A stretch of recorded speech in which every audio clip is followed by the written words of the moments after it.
All right, well, welcome back to Steve's Sermon Shorts. It's good to see everybody out there, and I hope you made it through our storms last night. Now, if you were in the Douglasville area, we had storms that were rolling in last night, and we thought it was going to be really bad. Even our school system had said 2 hours later, just in case the storms are really bad in the morning time.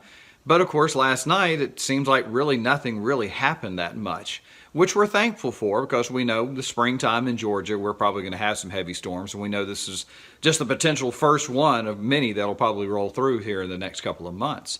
But the thing that was interesting to me about it that I thought was interesting was how many people were preparing for it.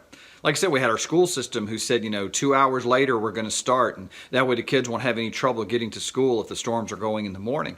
And then as I looked at myself getting ready, it's like, okay, we got home from church. It's like, okay, make sure we got a few flashlights laying around that I can get to quickly if the power goes out. Let's make sure the dog is put up because normally he sleeps outside. But it's like, well, let's make sure. So we put him downstairs where we normally put him when it's too cold.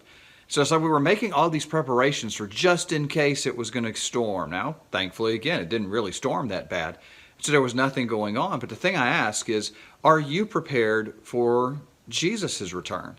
Because so many times we look at it, we look at our lives, and we just go through our lives daily just like we do every day, and not thinking about that one of these days Jesus is going to return.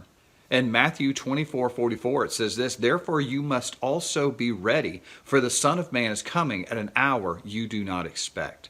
Jesus is coming, and he tells us to be ready, to live that life that we're supposed to live, so that when he returns, he finds us doing what we're supposed to be doing, living that Christian life.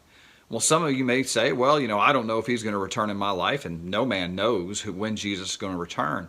But we do know this, that every single one of us will have an experience with Jesus. It'll be a joyous experience if we know him as Lord and Savior. It'll be a horrifying experience if we do not. So the thing I would ask you is to prepare your heart. Are you prepared to meet Jesus? Because just as storms are inevitable in Georgia during the springtime, Jesus' return is inevitable.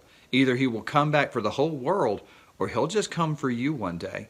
Are you prepared? Do you know him as Lord and Savior? Are you living the life that you're supposed to?